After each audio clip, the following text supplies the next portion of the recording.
Bienvenidos a En la Mirada, la vitrina de los grandes reportajes. El tema que nos ocupa en este episodio es la defensa de nuestro territorio Esequibo. Seguramente alguna vez te has preguntado por qué la ExxonMobil está pagando todo el entramado ilegal de Guyana para despojar a Venezuela de los casi 160.000 kilómetros cuadrados, el 15% del territorio de la nación bolivariana que comprende el Esequibo, o el interés de Estados Unidos y el Comando Sur y las demás transnacionales. En el episodio de hoy analizaremos las grandes riquezas energéticas y naturales que posee nuestra Guayana Esequiba. Situada entre el oeste del río Esequibo y la cima del monte Roraima en América del Sur, la Guayana Esequiba posee una amplia y rica biodiversidad con especies que no se encuentran en otras partes del mundo. Para la geóloga Adela Padrón, estas características ricas en minerales del territorio Esequibo se debe a las formaciones rocosas más antiguas de la Tierra.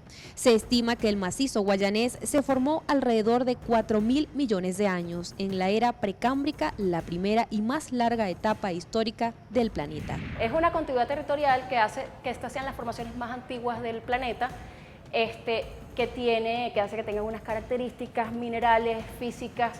Pues bueno, yo creo que es conocido por todos que hay oro, diamantes, bauxita, tierras raras, uranio, o sea, hay una cantidad de minerales que están en ese sitio, pero que no son solamente, digamos, objeto de controversia en este momento, sino que fíjate, la primera ley de minas la decretó Bolívar en el año 1829, antes de la disolución de la Gran Colombia. Es decir, ya en ese momento había una intencionalidad del Estado venezolano, en ese momento regido por el Libertador, de regular los procesos extractivos para que fuesen beneficiosos para los venezolanos.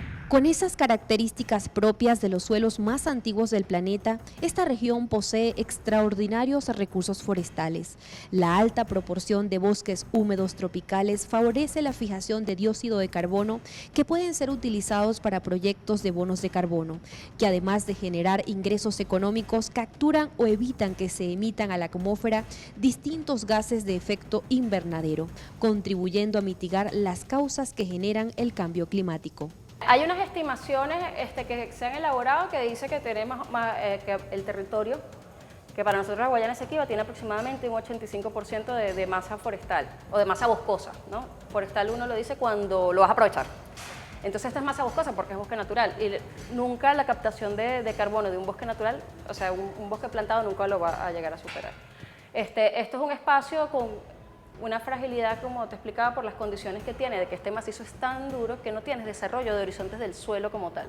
Entonces, la manera de que sobreviven estos árboles, esta masa boscosa, es a través de la propia materia orgánica, de las hojas cuando caen y de esta relación que existe entre las hojas y esta capa muy superficial del suelo, que son las que mantienen ese ciclo para mantener la vida. Nosotros avanzar nosotros o cualquiera que avance en un proceso de deforestación, en un ambiente de eso, digamos, para usar otro tipo de recurso que no sea, o no darle quizás el valor que tiene la captación de carbono o el valor como sumidero de carbono para el planeta, que no es un valor solamente para Venezuela y nada, sino para el planeta, primero aceleraría los procesos de erosión, entonces, de erosión del suelo. Al perder suelo no te crece más nada, o sea, el suelo es necesario para la vida. Se estima, también hay algunos números que han lanzado por ahí, que eso pudiese representar unos 750.000 millones de dólares al año en captación de carbono si nosotros nos manejáramos bajo el esquema de bonos verdes, pero bueno, eso siempre son decisiones de muy alto nivel. En las tierras altas, que ocupan más de 8 millones de hectáreas, existe gran variedad de animales, selva, extensiones considerables de sabanas y costas, corrientes de aguas ideales para la generación de energía hidráulica, con ríos que pueden llegar a medir hasta 1.000 kilómetros en longitud. El río es muy largo, el río Esequibo se calcula que tiene unos 1.000 kilómetros de longitud, o sea, un río bastante grande, tenemos un potencial hidrográfico, digamos, de lo superficial que es lo que vemos, lo subterráneo debe ser muchísimo más, pues porque más o menos las estimaciones que se manejan de lo poco que se ha evaluado en el ámbito de la Guayana, de Bolívar, Amazonas, pues siempre el potencial subterráneo es mucho mayor que el potencial que nosotros vemos a nivel superficial, o sea que lograr dimensionarlo sería invaluable. Y adicionalmente, esos cursos de agua, tanto los superficiales como los acuíferos, son espacios que también tienen un funcionamiento incluso transfronterizo, ¿no? Hay espacios que nosotros sabemos que funcionan orgánicamente con Brasil, o sea, porque bueno, el sistema ambiental no conoce el límite como tal, ¿no? Y este hecho de tener estos ríos ayuda a la navegación, pero sin embargo las condiciones litológicas hacen que pueda ser interrumpido porque tienes cascadas, tienes una cantidad de cosas que quizás no te favorece un esquema de navegabilidad, pero te favorece muchísimo los valores paisajísticos y turísticos. Se estima que el potencial de la Guayana Esequiba para la generación de energía hidráulica alcanza un 85% de su territorio. De aprovechamiento hidroenergético, hidroeléctrico de la cuenca del Cuyuní y del propio río Esequibo. Y dicen que tiene un potencial incluso del 85% de utilizable para la producción de energía eléctrica. Pero bueno, sin embargo, esas son cosas que hay que dimensionar bien, porque puedes tener la fuente allá y cómo la trasladas, ¿no? Es un poco el propio esquema que tenemos nosotros aquí con nuestra principal fuente de energía eléctrica, que es el Gurio.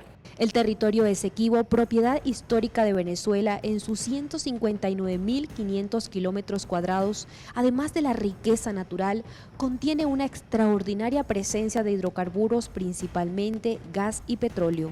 Aparte de la minería, tenemos otro tipo de recursos ahí también.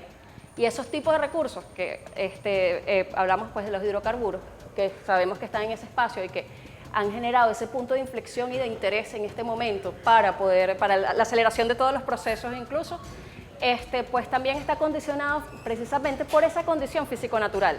¿Por qué? Porque nosotros, ojo, aplica para Venezuela. El proceso de formación geológica que nos llevó a tener lo que tenemos en la faja petrolífera del Orinoco, que sabemos que son más de 220.000 millones de barriles de reservas ahí, es el proceso similar al que ocurre en lo que es la plataforma Costa Afuera. ¿Por qué? Porque este macizo guayanés, como te dije, que son las formaciones más duras del planeta, las más viejas, las más fuertes, pues han pasado por unos procesos geológicos de regresión y transgresión marina. O sea, ese contacto que tiene con lo que es el espacio marino hace que vayas teniendo materia orgánica en el subsuelo.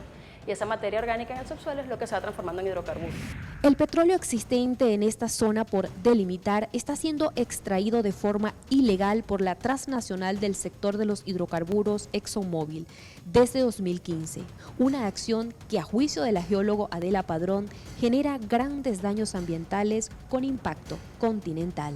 Estás trabajando en unos procesos de exploración y planificando unos procesos de explotación, no sé conforme a qué tipo de normativa ambiental, por ejemplo, ¿no? Porque si algo está desarrollado en este país es la normativa ambiental en función de la actividad petrolera. O sea, la cantidad de estudios que tú tienes que hacer en materia ambiental y de estudio de variables ambientales que tú tienes que desarrollar para poder siquiera empezar una exploración, o sea, el proceso acá es bastante riguroso. Si se están dando este tipo de concesiones en bajo un esquema de autoridad que no tiene el desarrollo que tenemos nosotros de 80 años de industria petrolera y lo arrollado que estamos también por esta industria petrolera, sobre todo al principio, ¿no? de ser una fuente de petróleo sin ser realmente partícipes del proceso de los encadenamientos productivos. Entonces tú dices, bueno, ¿está el recurso ahí? Bueno, tenemos que confiar en que el recurso está ahí porque la verdad no somos partícipes ahorita del proceso de exploración que se está dando, ¿no? Pero tampoco somos partícipes de los procesos colaterales que generan impacto ambiental. Ese espacio tiene una fragilidad ambiental bastante importante, ¿sí? ¿Por qué? Porque ahí tenemos lo que es la pluma del Orinoco, el delta del Orinoco, el delta del río Esequibo, que también tiene su propio delta, y ese esquema de combinación de las aguas atlánticas con las aguas fluviales genera distintos procesos. Primero, en materia de recursos hidrobiológicos, genera unas condiciones particulares del hábitat que hace que el recurso hidrobiológico de ahí no sea igual que en ninguna otra parte, incluso en todo el espacio que es la pluma del Orinoco, ¿no? Y adicionalmente te genera incluso unas condiciones de cambios y de mareas, etcétera, que te dificultan mucho más lo que es la navegación, lo que es el soporte de infraestructuras y una cantidad de cosas. Hay unos esquemas de fragilidad tanto ambiental como de seguridad para las propias personas que tienen que operar esos espacios. La ExxonMobil se ha convertido en un poderoso brazo geopolítico de los Estados Unidos para asegurar el control de todos los recursos energéticos disponibles en esta zona del territorio venezolano. Las operaciones de la transnacional viola el derecho internacional. Okay, tienes una condición de las corrientes que necesariamente van a venir primero hacia el Caribe venezolano y que además estás posicionando unas instalaciones en unos espacios donde estás condicionando incluso la salida Atlántico de Venezuela, la salida por el Orinoco del Atlántico. La petrolera estadounidense quiere apropiarse de forma ilegal de aproximadamente 11.000 millones de barriles de petróleo que se estima están ubicados en los bloques que están siendo explotados en aguas por delimitar y que le corresponden a Venezuela. Además del petróleo y el gas natural, también quieren apoderarse del oro, bauxita, diamantes, coltán, cobalto, uranio, silicio, entre otros. Pero además de estos minerales, nuestro territorio Esequibo tiene un gran potencial turístico. Sus exuberantes paisajes y grandes corrientes de agua lo hacen un paraíso natural. sobre todo valorando la cantidad de espacios prístinos que tienes, ¿no? Prístinos le dice uno de los sitios donde no tienen gran intervención, ¿no? Y eso no se consigue muchos en el planeta pues hoy en día. La Guayana Esequiba tiene todo para ser una zona turística en potencia, pero para Adela Padrón lo más valioso de esta zona es su gente y que con el pasar de los años hizo de este paraíso natural su hogar. Este espacio de la Guayana Esequiba, al darle la categoría de territorio, no es un pedazo de tierra con muchos recursos allá, sino que tiene la connotación de que primero tenemos personas que viven allá, hay un gentilicio y hay un sistema de pertenencia sobre ese espacio, que lo diferencia, ¿no? De un espacio inerte a un territorio, que es que hay gente, que es que hay una intencionalidad y una soberanía y que es una parte indelegable, intransferible del Estado venezolano. Asegura que la realidad es que las riquezas de la Guayana Esequiba van más allá de la banalización con la que se trata de abordar la disputa y ocultar el robo de las riquezas allí presentes. Esa condición de subsuelo, que pareciera algo inerte, pues trajo todo un esquema de vida encima de ello y en función de ello, que tiene que ver con la diversidad de culturas que podemos ver en ese espacio, y bueno, por supuesto la divergencia entre los procesos colonizadores y los procesos independentistas que nosotros estábamos viviendo en ese momento. Destaca que Venezuela cuenta con toda una estructura jurídica para regular la explotación de recursos y para atender a la población asentada en ese territorio. Por lo menos en este momento, actualmente existen 8 pueblos indígenas, de los cuales comparten vida, idioma, lengua, todo con los pueblos que tenemos asentados de este lado también. Entonces, ahí tenemos venezolanos angloparlantes, pero que se comunican con los venezolanos originarios nuestros a través de sus lenguas tradicionales. O sea, esos son unos pueblos que ya estaban ahí antes de ese proceso. Y sí, ciertamente, en esos años previos al laudo arbitral, pues las exportaciones de oro pues superaron lo que es, digamos, el esquema económico de Venezuela y se puso en primer lugar, suplantando lo que fue el cacao, lo que fueron todos estos productos, porque fue el boom minero. Y bueno, por un lado el boom minero, la cantidad de empresas acá en Venezuela y por el otro lado los exploradores de Gran Bretaña, pues delimitando otro tipo de espacios para tratar de consumar la mayor porción de territorio. En ninguna parte del mundo los pueblos indígenas tienen tantas garantías como las establecidas en la Constitución de la República Bolivariana de Venezuela. Es el tema de las poblaciones indígenas.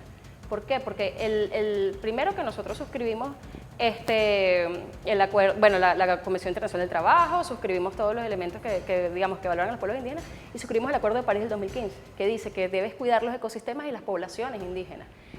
Y no es eso, sino que nosotros lo ejecutamos. ¿Por qué? Porque los pueblos indígenas son sujetos de derecho desde la Constitución para abajo, con todo un ordenamiento y unas garantías que no van a tener en otra parte.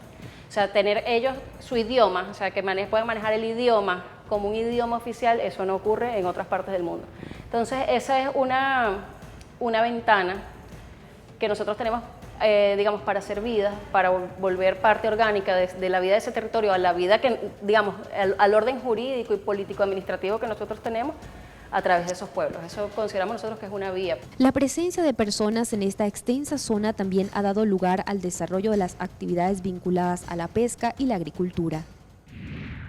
Venezuela se mantiene firme en su incansable lucha por defender el respeto al histórico Acuerdo de Ginebra de 1966, único instrumento válido para resolver la controversia sobre el territorio Esequibo. Momento de poner punto y final al episodio de hoy. Será hasta la próxima semana cuando seguiremos colocando en la mira los temas más importantes de interés nacional e internacional.